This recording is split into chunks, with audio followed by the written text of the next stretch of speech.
Hello students, how are you? Welcome back to my YouTube channel at your previous Kushwaha. So students, today's we have a special MCQ based topic of class 9 physics. Chapter is motion. So let's get start this session. So this is the first MCQ in front of you. That is question 1 is which of the following is a scalar quantity? इन सभी में scalar quantity कौन सी है उसके बारे में बताना है. हमारे पास ऑप्शन ए है वेलोसिटी, ऑप्शन बी है डिस्प्लेसमेंट, ऑप्शन सी है स्पीड एंड ऑप्शन डी है एक्सीलरेशन. स्केलर क्वांटिटी क्या होती है? स्केलर क्वांटिटी ऐसी क्वांटिटी होती है जिसमें केवल मैग्नीट्यूड होता है एंड डायरेक्शन नहीं होता है. तो इसमें स्पीड ही एक ऐसा पैरामीटर है, एक ऐसी वैल्यू है जो क्वांटिटी है जो कि स्केलर है. इसके अलावा वेलोसिटी, डिस्प्लेसमेंट, एक्सीलरेशन इन सब में डायरेक्शन होता है बट स्पीड में कोई डायरेक्शन नहीं होता. सो the answer is speed. Now second question, a body travels 20 meter east and 20 meter west. What is the displacement? अब हमें जैसा पता है कि डिस्प्लेसमेंट क्या होता है. डिस्प्लेसमेंट होता है बॉडी अगर ए से बी जा रही है और बी से फिर ए आ रही है, रिवर्स हो रही, तो उसका जो डिस्प्लेसमेंट होता है वुड बी 0. तो यहां भी वही कंडीशन हम अप्लाई करेंगे. एक बॉडी ट्रैवल कर रही है 20 मीटर, अगर ओ से 20 मीटर ईस्ट जा रही है, फिर वहां से 20 मीटर इधर वेस्ट में आ रही है, तो उसका डिस्प्लेसमेंट क्या होगा? 0 होगा. तो answer is 0. Now third question is the slope of A distance time graph represents. तो जो स्लोप है आपका, ये एसटी ग्राफ है, टाइम डिस्टेंस ग्राफ. तो इसका जो स्लोप होता है, ये स्लोप हमें क्या चीज रिप्रेजेंट करता है? तो ये जो स्लोप है ये हमें स्पीड दिखाता है. It gives the speed. So answer is the speed. Speed is the correct answer. Now third question, the SI unit of acceleration. Acceleration की एसआई यूनिट क्या होगी? Metre per second, option B metre per second square, option C kilometre per hour या option D newton. तो जैसा हमें पता है acceleration क्या होता है? That is change in velocity v minus U over time. तो वेलोसिटी है इसका मीटर पर सेकेंड और टाइम का भी सेकेंड, यहां से टाइम सेकेंड होगा, तो it gives metre per second square.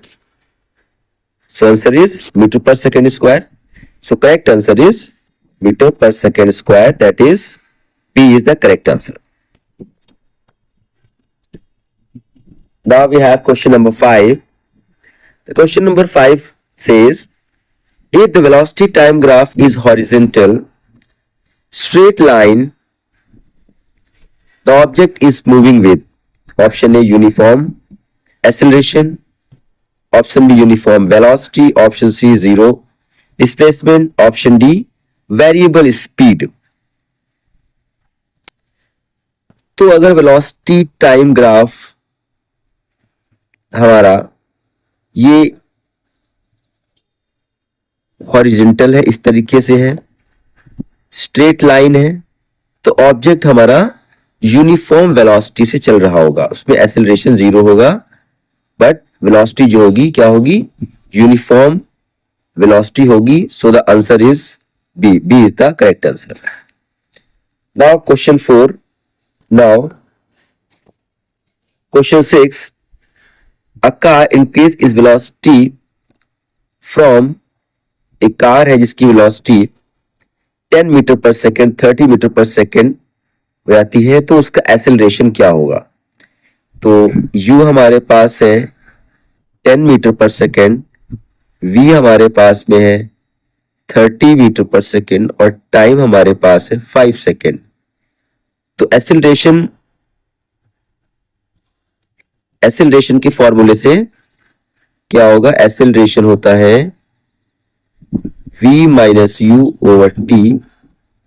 तो यहां से v हमारे पास 30 है माइनस 10 ओवर 5, तो we get 20/5, that is 4 meter per second. So the correct answer is B, that is 4 meter per second square is the correct answer, the acceleration. Now seventh question is, which equation of motion is used to find displacement? इनमें से कौन सी equation है जो displacement के लिए इस्तेमाल की जाती है? तो ऑप्शन ए है हमारे पास A equal to v equal to U plus A T, जिसमें s कहीं नहीं है। b है s equal to U T plus half A T square. c है v square equal to U square plus 2as and d option is f equal to ओमे। तो जो equation हम डिस्टेंस के लिए इस्तेमाल करते हैं वह option b s equal to U T plus half A T square, जहां पे u हमारा इनिशियल वेलोसिटी है, t टाइम पीरियड है, a एक्सेलरेशन है और s डिस्टेंस ट्रेवल्ड है या डिस्प्लेसमेंट है। तो B is the correct answer. तो next question is the area under velocity time graph gives. तो velocity time graph VT graph में जो ये ग्राफ है, तो इसमें जो एरिया है ये हमें क्या चीज शो करता है? तो ये हमें शो करता है डिस्प्लेसमेंट को, ये डिस्प्लेसमेंट को शो करेगा। तो the correct answer is C, that is displacement. The last question is which of the following is a vector quantity? इन सभी में वेक्टर क्वांटिटी कौन सी है?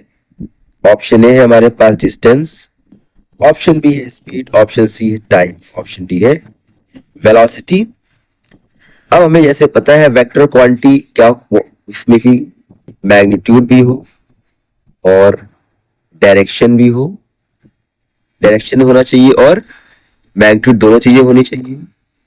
तो केवल वेलोसिटी ही ऐसा एक टर्म है जिसमें दोनों चीजें हैं, इसलिए the correct answer is D, that is velocity.